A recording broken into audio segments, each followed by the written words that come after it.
Hey guys, it's Sim and this is Wrestling Unlimited as we are here on the 13th of December 2021 to talk about everything that went down tonight on Monday Night Raw.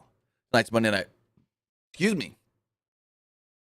Raw was an interesting show to boot. I will say that. Tonight's show was pretty interesting. They had Bobby Lashley work 3 matches, and then unfortunately they added him to the match at day one. We all kind of saw it coming. I said last week I didn't want to see this happen. This is not what I wanted. I did not want Big E or Bobby Lashley. Names both start with a B. Got them mixed up. Bobby Lashley to be added to this match because honestly, I thought maybe you build up Bobby Lashley strong through the beginning of the year, through January, and then he's the challenger at the Rumble. But not what they're doing. That was my suggestion. Not what they're going with. But with that, I want to say thank you for joining me here. Twitch.tv/PWUnlimited, YouTube.com/Pro Wrestling Unlimited, and Twitter.com/PWUnlimited. Remember, if you are watching on Twitch, you can help us out a couple of different ways. You can help us out by hitting that donate button down below or by donating Twitch bits in the live chat. Also, remember, you can subscribe to the channel on Twitch one of 2 different ways. You can subscribe either with a tiered subscription, just like Cold Cut KC recently did for 11 months, or you can subscribe with Amazon Prime if you're already paying old Uncle Jeff Bezos for that Amazon Prime. Well, that's Amazon Prime shipping or Amazon Prime video service. All you gotta do is take that Amazon account, take that Twitch account, link them together, ching, and boom, you've got a Prime gaming account and a lot of cool perks to boot, like a free games, multiple free games. The big one this month, Need for Speed Hot Pursuit Remastered. Also, you get in-game stuff for Grand Theft Auto Online, Valorant, League of Legends, Knockout City, and so much more. I think even Fall Guys as well. You get some costumes and whatnot, but always, and this never changes, 1 free subscription to any Twitch channel you want to subscribe to, and I'd greatly appreciate it if you subscribe to us right here that you're watching Pro Wrestling Unlimited. But on the flip side, if you're watching over on YouTube, you can help us out over there in the live chat with a super chat or a super sticker donation. Super chat donations are the best way to make sure that, well, your question, comment, or concern does get read live on the air. But also remember, you can hit that join button down below and become a channel member. As a channel member, you get early access to news, exclusive news, early access to podcasts, early access to non-news videos, and I'm working on a big one right now, and early access and exclusive access podcasts like the Random Wrap-Up or Wrestling Wrap-Up post-show. Also, remember to get the Wrestling Wrap-Up post-show and all those other goodies, you can also subscribe, which is the best way to subscribe to support us, patreon.com/PWUnlimited. But there's also one more way that you could support us that isn't going to cost you anything extra if you're already buying video games. If you are using the Epic Game Store, whether that is to get into that new chapter of Fortnite. You want Spider-Man? You're going to pay $80? Code PWUnlimited, creator code at checkout. You're getting into that new stuff with Rocket League or the app Rocket League Sideswipe? Ooh, code PWUnlimited at checkout. You say, I'm not using the Ubisoft Origin app. I'm going to buy Riders Republic from the Epic Store? Ooh. Code PWUnlimited at checkout. Doesn't cost you anything extra. We get a kickback. We get support. And again, doesn't cost you anything. Also, you can also support PWUnlimited when you're on your PC and listen to this one, you're getting and claiming the free games that the Epic Game Store gives you every single week. When you get those free games, whether that is, I want to say Godfall right now, and one other one, whether it's any of those games, I'm going to say, you got a creator code? You do. It's PWUnlimited. PWULIMITED. Even on free games, put in the code PWUnlimited. You're still supporting us over there on the Epic Game Store. But with that, guys, we've got Monday Night Raw to talk about. Actually, I'm gonna go off of a comment here from Magmalord. Magmalord says, "Looks like WWE got to sign those new twin girls." Oh, don't jump the gun there, Magmalord. No. So the Cavender twins from right here in the great Fresno State area. Yep, watch them play at least 3-4 times. I've been to, I love going to Fresno State women's basketball games. They're always a good time. And I've seen the Cavender sisters play at least 3 or 4 times. And here's the thing with them signing with WWE. They're just signing a bunch of NIL deals. They've got multiple NIL deals like Boost Mobile. They've got a nutrition company. They've got, what's the other one they recently signed? They've got at least 4 or 5 between the two of them. Well, they're signed as like a duo, twins. They're signed together. But like their Boost Mobile deal was so big that Boost Mobile brought them to Times Square in New York and revealed it on a billboard in Times Square. They're just signing NIL deals to make money. There is no guarantee that these two girls go to the WWE. I want to say it was Haley. Haley Cavender was the MVP of the Mountain West last year. Her sister was like top 5. The best players at Fresno State, of course, well, that's why they got the deals. But they said last year, our goal is the WNBA. I don't know if that has changed with this new NIL deal with WWE, but their goal at the end of the last season was WNBA. They wanted to go pro playing basketball, and these two girls could do it. They're good enough to where a team like the Spark or whoever would sign them. I honestly do think that they would get drafted, they would get signed if they wanted to go the route of the WNBA. So there's no guarantees that they finish off. And right now, they're only in their junior year. They've got this season that they're playing right now, and still next year, their senior year. So there's no guarantees that once they finish off their senior year next year, they then say, all right, WWE, we'll sign actual contracts with you.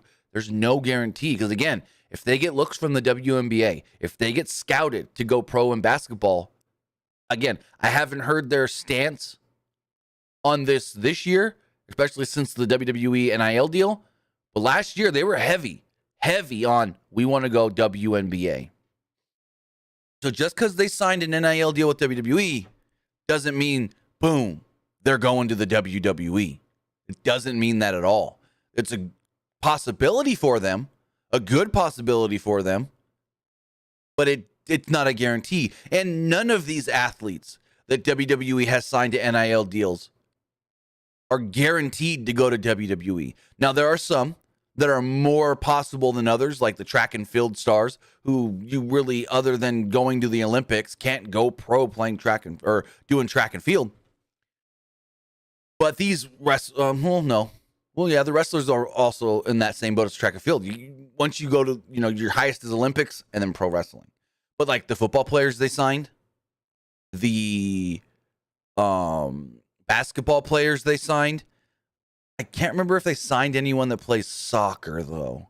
But I know the football players, basketball players, if they get picked up either by the WNBA, the NBA, the NFL, even if The Rock signs one of these football players to the XFL, maybe they're not good enough for the NFL, so they go the XFL route, then WWE lost out. So again, there's not a guarantee that any of these college athletes, they put on NIL deals, which, of course, WWE is going to take what is the actual name NIL and then make it their own and try to be something different with it. Because NIL in WWE is called Next in Line. That is not what an NIL deal is called. NIL is the acronym of name, image, likeness, not next in line. But WWE always got to be in their own little bubble. Always got to make things their own. But regardless, again, just because they signed the Cavender sisters, the twins, Haley and Hannah, does not mean at all that they're WWE bound. It doesn't. It does not. But let's start this off by talking about, let's start it off. Let's kick it off. Let's get going on Talking Monday Night Raw.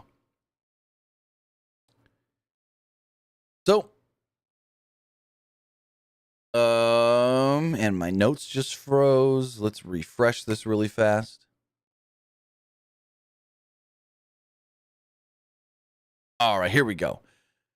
Oh, Bobby Lashley and MVP opened up the show with a promo.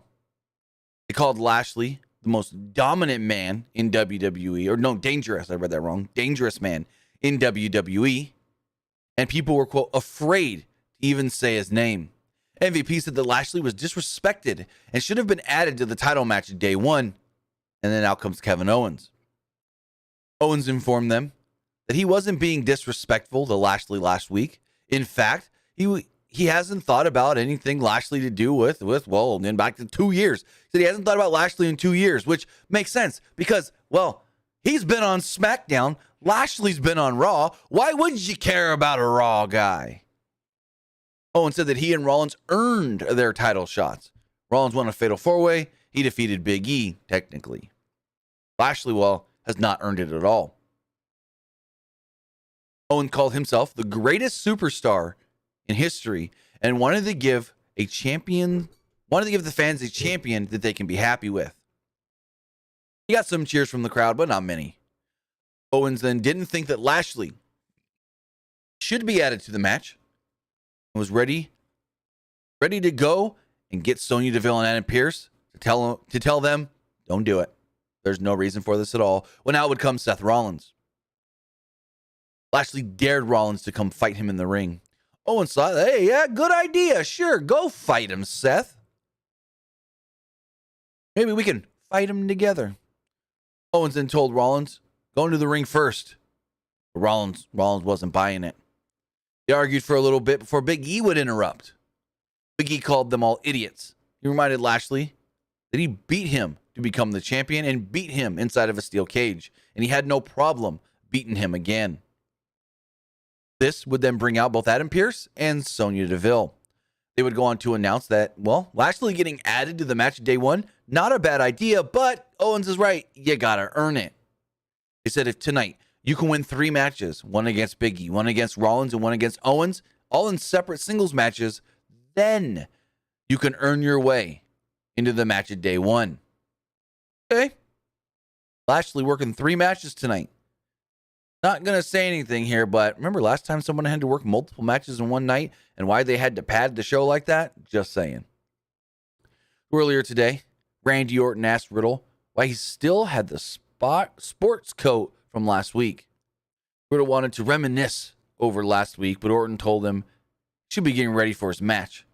Riddle thought that they should become podcasters, especially after seeing Pat McAfee and his new big deal. Whoa, FanDuel paying him $30 million, and he graciously given back to the community and all sorts of other things. $10 million. Pat McAfee took 10 of his $30 million and gave back with it, which is fan-frickin-tastic. Riddle also thought that it would be great if he was on Jackass. Orton thought that made sense considering Riddle was a jackass. Orton told him to impress against Otis tonight. And if he does, Orton will consider wearing the sports coat with them once again. And I go, okay, cool, whatever. So Owens and Rollins complained to Deville and Pearce. After they left, Big E said that he would retain as champion at day one. This was a nothing happened in a segment. The commentators mentioned that the finals of the tournament, the Arcade Bronament, have been delayed by 2 weeks due to injury. That was the extent of the explanation, injury. And when they announced this throughout the day, they literally said, this match has been postponed by 2 weeks due to injuries suffered by both the Street Profits and the Mysterios. How the hell are both teams injured? Just think about that one and think about, I don't want to say too much. I'm not allowed to say more than that. Just think about things that happened today. That's all I'm going to say. So going forward, we had our first match of the night, and we were well into the show. Johnny J says, I was there tonight. Awesome, Johnny J. How was the live experience? Let us know in the chat. Regardless, this show was well into like 25 minutes when we got our first match. 25 minutes. And Otis took on Riddle. In this match was 7.5 almost. Just shy of 7.5 minutes. Otis slammed Riddle into the barricade, which led to a break less than 2 minutes into this match. After the break, Orton actually got out of his chair to rally the crowd behind Riddle. Riddle avoided a charge and fought back with strikes, but Otis blocked an RKO attempt and hit a world's strongest slam. Pick up the pin. Clean pin, middle of the ring, and I was like, whoa. Okay. Whoa. So after the match, Orton tried to give Otis an RKO, but Otis pushed him into Gable, who ate an RKO instead. Otis then decked Orton with the back elbow before leaving with Gable. They made Otis look freaking fantastically strong here. Like they're building him up for something. And it may need to be a tag title shot. So next up, Doudrop took on Bianca Belair. Doudrop got new music, it sounds like. At least it did sound like to me. Sounded like some just regular, generic new stuff. Like they said, hey, what's that? Track 5 on 2K? Yep, that's your music.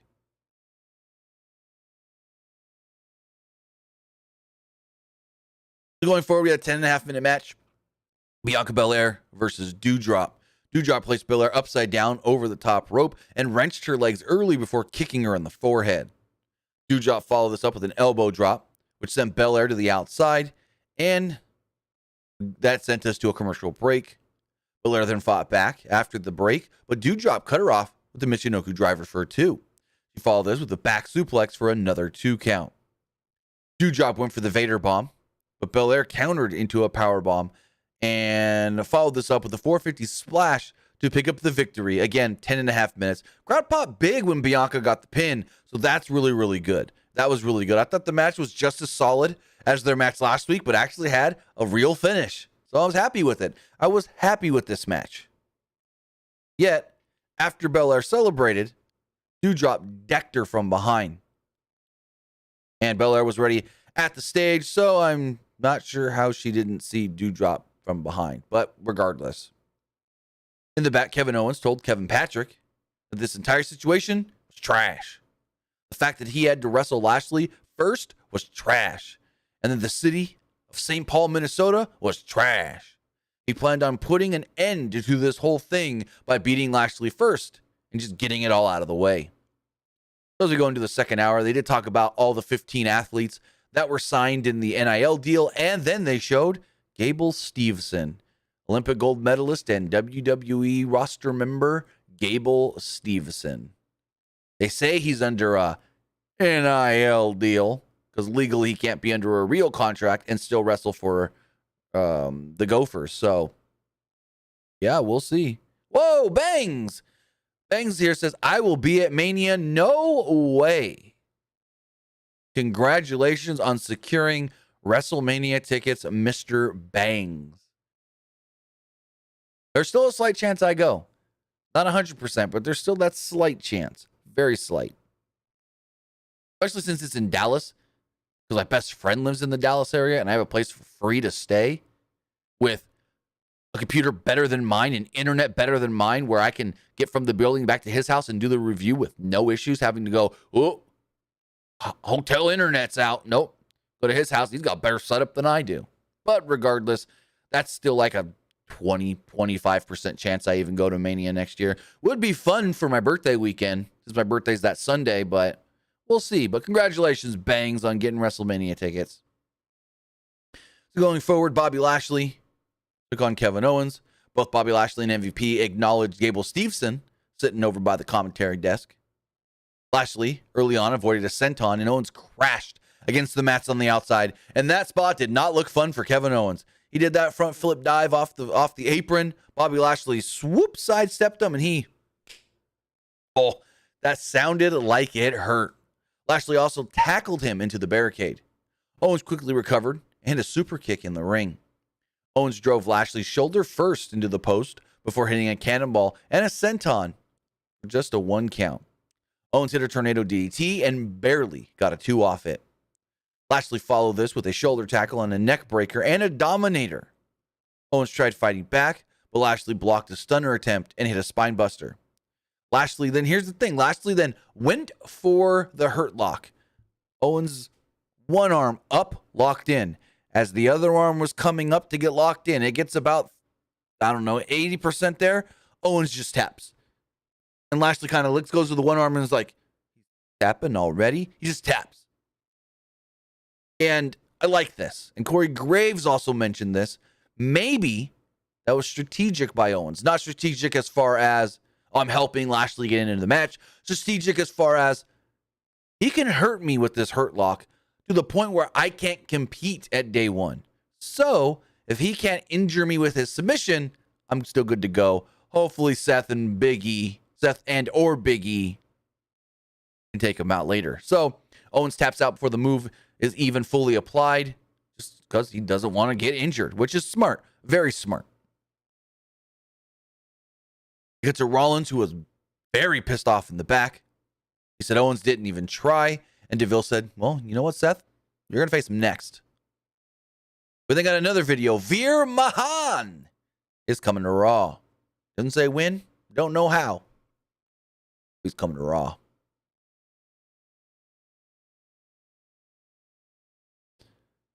So going forward, we got a Becky Lynch promo. Lynch said that last Monday, a big night for Liv Morgan because they had a great match. But Lynch was still standing with her championship here in the great city of St. Paul, Minnesota. He's like, I told you guys I would, and I did. She acknowledged that some people were happy that she retained, but others were not happy that Liv lost. However, if Morgan had won, the fans would find a reason to dislike her, because that's what the fans do. When you have success, they stop liking you. That's Becky's new thing. I don't like it. She says that all the time now. Oh, you don't like me because I'm so successful. So the fans had a lot of opinions on how Lynch should do her own job. She said that they've never changed the game, and they've never broken down gender barriers like she has. Lynch showed a picture of a disappointed fan from last week before, saying she'd be champion for a very long time. Becky, that is. When Morgan would come out, she said the fans were tired of hearing about Lynch's broken record. Morgan said that the fans weren't doubting her. Only Lynch was doubting her, which is why she had to cheat. She showed a picture of Lynch holding the bottom ropes, and Becky goes, I didn't do that just to cheat because I had to do that. I beat you like that because it's fun to do. Morgan believes in herself, she says. Just like the little girl that believed in her as well. And the more Liv starts talking, she starts mumbling a little, stumbling over her words. You could tell she was nervous. Really, really nervous for some reason cutting this promo. She then told Becky, you should give me a rematch. Face me at day one if you think it's that easy to beat me. Lynch said that she didn't cheat because she had to. Cheated because it's just easy to do. She said it was Morgan's own fault for not being ready and not knowing what could have been coming during that match. But Morgan doesn't have that killer instinct that Becky has, and that is why she never sees anything coming or does anything about it. Morgan jumped into the ring and tackled Becky before knocking her out of the ring. Lynch shoved Morgan into the post before stomping her arm in between the ring post and the steel steps. Liv was screaming in pain, saying that her arm may be broke. And Becky goes, oh, Liv, did you come get yourself injured now, did ya? Well, if you can, I guess I'll take you up on that match. So basically, she's like, I injured you, now I'll face you. She then says that she plans on going home and hanging out with her hot husband and beautiful baby, while Morgan goes and puts some ice on that arm. So in the back, Sarah Schreiber asked AJ Styles about his struggles with Omos last week. Styles said that it was disrespectful that Omos walked out on him because he wasn't ready to give up on this team just yet. He spoke about Omos's great potential, especially with his guidance. He said he had a long career and has never seen anyone quite like Omos. Said he didn't team with Omos to help his own career. He wanted to see Omos succeed. Omos would then approach and ask Styles, "Hey, we all good?" Styles said he wasn't giving up. There's still more for them to do. And Omos said, "Great, because I feel the same way." Then we got a 24/7 segment. Dana Brooke and Reggie were walking through a snowy park. Reggie just don't give a damn about this belt. Reggie doesn't care about getting back the 24/7 title. You can tell that because he's over here just hanging out with Dana Brooke, flirting with Dana Brooke. They were walking through the park. It was not snowing, but snowy. There's snow on the floor. And he's like, "Hey, I like the way you retained your title last week. We should go get some hot chocolate sometime." He goes, "I would love that." And then they ran in to a bush and a snowman, who were actually R-Truth and Akira Tozawa. Reggie then fought them off as Dana Brooke ran off and ran into Tamina. Tamina grabbed her, but Brooke fought off and ran away. Brooke and Reggie then managed to escape over a snowbank. Tamina yelled at Truth and Tozawa, and that was the end of the segment. He's like, "It was you guys. You ruined it again." And that was it. I was like, okay.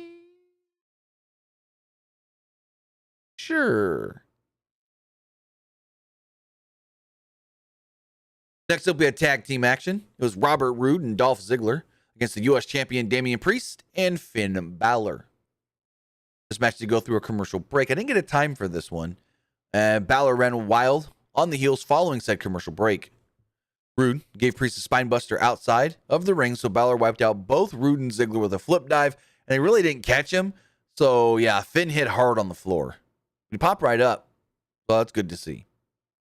Balor gave Ziggler a shotgun dropkick, but stopped what he used when he saw Austin Theory on the apron.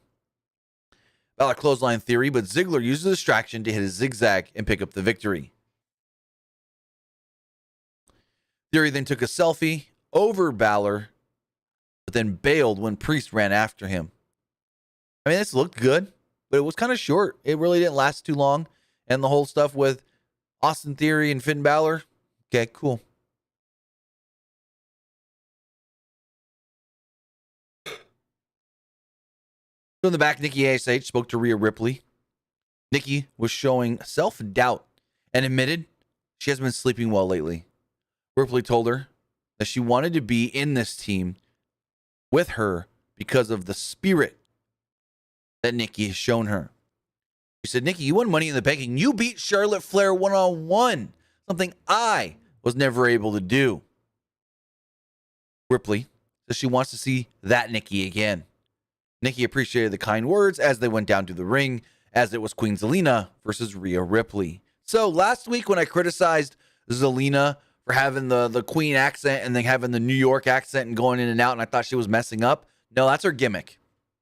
Her gimmick is she's royal, she's the queen. Then when the fans boo her, she gets all kinds of New York on them. She's talking, "The queen would love to see you guys cheer for me." And they boo for her. She goes, "Hey, what do you mean you're gonna boo me, Queen Zelina?" I don't know, I can't do a good New York accent, but regardless. This match went less than 60 seconds. Queen Zelina versus Rhea Ripley. Carmella distracted Ripley, so Nikki chased her into the ring. Carmella super kicked Nikki before Ripley chased Carmella away. Ripley kept her back turned to her opponent as to ask Nikki, "Are you okay?" Zelina then rolled her up and pinned her less than a minute into this 50-second or so match. Like, it didn't even go 60 seconds. What the hell?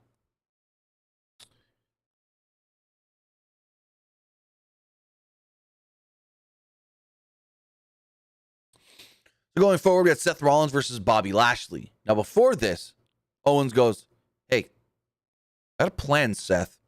Don't worry about it. I got your back." So Owens scampered down to ringside about 2 minutes into this match and just punches Rollins in the face. And the ref calls for the DQ. Goes over and talks to Mike Rome. He's like, we're going to call this one Kevin Owens wins via disqualification of Bobby Lashley. Mike Rome's tell us, and your winner via disqualification, Kevin Owens. And MVP's pissed. Bobby Lashley's pissed. Out would then come Sonya and Adam. And they go, oh, no. This ain't ending like that. Match will be restarted. And every match that Bobby Lashley has from here on out, no disqualification. 7 seconds later, Bobby Lashley pins Seth Rollins. Bada bing, bada boom. There we go. Seth, you're out. Time for Big E later on in the main event. We see Apollo Crews with Commander Aziz. He's having a meeting with Vince McMahon when Austin Theory just barges right in. Did you see it? Did you see what I did? Look, I got a selfie of it. And Vince like looks at him like, I'm busy here. Vince didn't really seem too impressed. And Theory tried to reason with McMahon. But McMahon told him, shut up. McMahon then had an idea. You want a theory? He used the deadliest weapon in the world. Pulled out a pencil and an eraser. And Theory didn't understand. And neither did I. Next up, we had Miz TV with Miz and Maurice. Maurice would come out and, well, insulted Minnesota before introducing The Miz. Miz would come out and go, you know, I'm the most must-see superstar in all of WWE. And when I say things, people listen. People take my word for things. Well, it's that time of the year. We're coming up on WrestleMania season. That means the Hall of Fame. And I'm going to give my ringing endorsement for a must-see Hall of Famer. First ballot Hall of Famer. Roll the tape. And then we get a Miz promo video, Miz highlight video, where the Miz basically says, I want to go into the Hall of Fame. Him and Maurice are kind of like, you know, acting a fool in the ring. Oh, yeah. You'd be a great Hall of Famer. You really deserve the Hall of Fame. He's like, yeah, I know I deserve to be in the Hall of Fame. And then out would come Edge. So Edge would make his way out to the ring. And he goes, you know what, Miz? I do think you will eventually one day be in the Hall of Fame. He said, but that ain't happening right now. He said, you know, he said something like, he said, sometimes the squeaky wheel doesn't get the grease. Sometimes it just squeaks and squeaks and squeaks and squeaks. And Miz told him to stop. And he goes, oh, was that annoying? And Miz was like, well, yeah. And he goes, well, that's how you sound every time you open your mouth. Edge thought people might appreciate Miz more if he just shut up. And he thought that Miz was overcompensating by being so obnoxious. And Miz, I loved this line. Miz goes, oh, really now, Edge? You think you know me? And Edge goes, well, that was a clever one. So Edge noted that Miz would end up in the Hall of Fame one day, but shouldn't take it lightly. Edge says he does plan on knocking the stupid, constipated look off Miz's face at day one. Miz chucked champagne in his face and attacked, but Edge fought back and gave him a DDT. Edge went for a spear, and Miz used Maurice as a shield. Miz then kicked Edge in the face and gave him a skull-crushing finale. Maurice, oh boy. Unhappy wife, unhappy life. Maurice, not happy here. She would go on to argue with the Miz. What the hell are you doing? Why would you do that? Why would you put me in danger? Miz was like, hey, I just had to do it. You know, I couldn't have him spear me and this and that. So she slaps the Miz across the face. She runs off. Miz chases her up the ramp. Maurice, what was that for? What are we doing here? What? And then the Edge disappears. Maurice goes to the back, and Miz is all like, ah, crap, I fucked up. So Rollins and Owens trying to hype up Big E in the back. Owens claimed that Big E rocks, and Big E told them, do not get involved in my match, because I will beat Lashley without either of your help. Later, MVP told Schreiber that Lashley would complete his Herculean task tonight. He's like, yeah, Hercules can be big, strong. He said Hercules can take on big, strong enemies, but only someone like Bobby Lashley can take on 3 in one night. So next up, in the main event that went almost 18 minutes, the non-title no disqualification match, Bobby Lashley versus Big E. If Bobby Lashley won, which he did, he would get into the match at day 1. Gabriel, you know Miz really isn't going into the Hall of Fame, right? Like, that was just a joke. First inductee into the 2022 Hall of Fame. Bad night for no, you know it's a joke, right? He's not going into the Hall of Fame at all right now. He will eventually be a Hall of Famer. I have no doubt that they will eventually put Miz in the Hall of Fame, but that's not till at least a couple years after he's retired.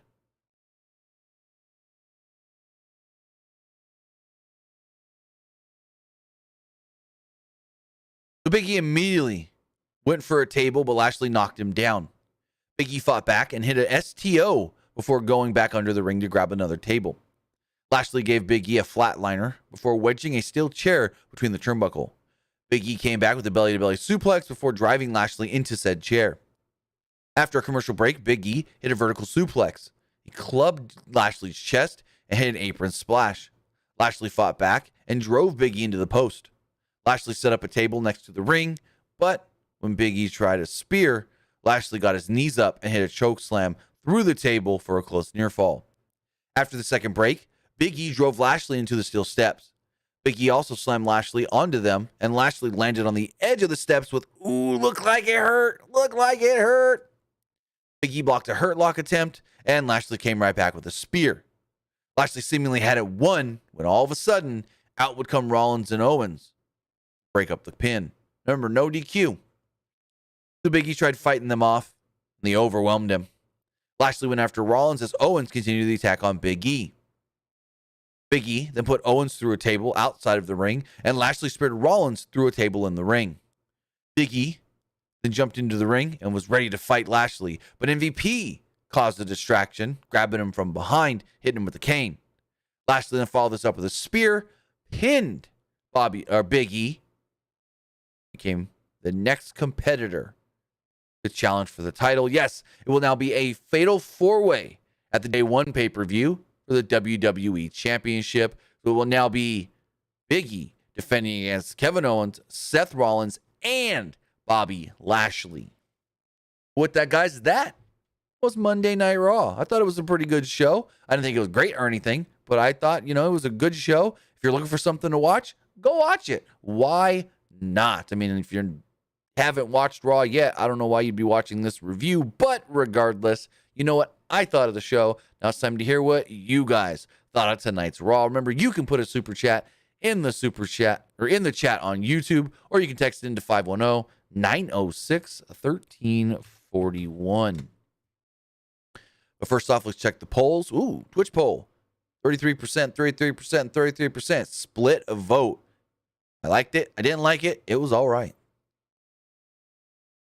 As far as the Twitter poll does go, 37% liked tonight's show, 37% did not like the show, and 35.5% liked it, 35.5% thought it was all right, and 25% did not like it. And as far as the YouTube poll does go, 66% liked tonight's Raw, 22% thought it was just all right, and 7% did not like it. Let's pull up the text messages here.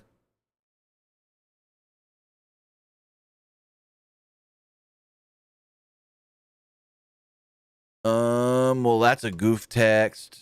And another goof text.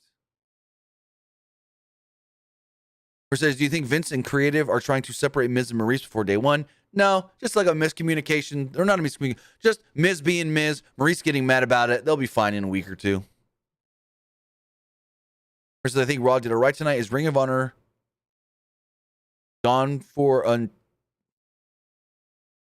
I'm going to try to read this one. is Ring of Honor is gone for now until March when they come back on. How do you think Raw did, be honest? Well, I just told you what I thought about Raw. And yes, Ring of Honor will not run another show until April of 2022, I believe Mania weekend. Chris says, I like Raw tonight. Do you see Becky Lynch versus Charlotte Flair at next year WrestleMania? Title versus title, winner take all match, falls count anywhere? No. Not at all. I'm not even going to finish that. No. Chris says, what are the odds? Who are the odds on favorite to win the... Really asking for betting odds for something that was just announced an hour ago? There's not going to be betting odds for a fatal four-way match that was just announced. There may have been betting odds. Let's see. There may be betting odds for the triple threat, but not for the four-way. Betting odds do not get placed out that quickly. Let's see. Betting odds, betting odds, betting odds, betting odds, betting odds.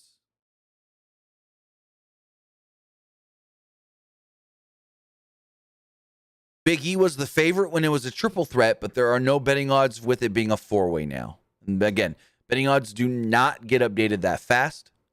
Usually like an overnight, early morning thing. But with that, guys, that was Raw. I want to thank you for joining me here. Twitch.tv/PWUnlimited, YouTube.com/Pro Wrestling Unlimited, and Twitter.com/PWUnlimited. We'll be back here Wednesday for 2 podcasts. Wednesday morning, the Jesse and Timmy Show at 11 a.m. Pacific. And then we'll be back for Dynamite. Winter is coming on Wednesday night. That should be a really good show. I think it's going to be just as good as last year's Winter is Coming show. And we'll see how it goes. I don't expect title change in the main event. But more shocking things, less shocking things have happened in AEW. So with that, guys, have a great night. And I will see you next time.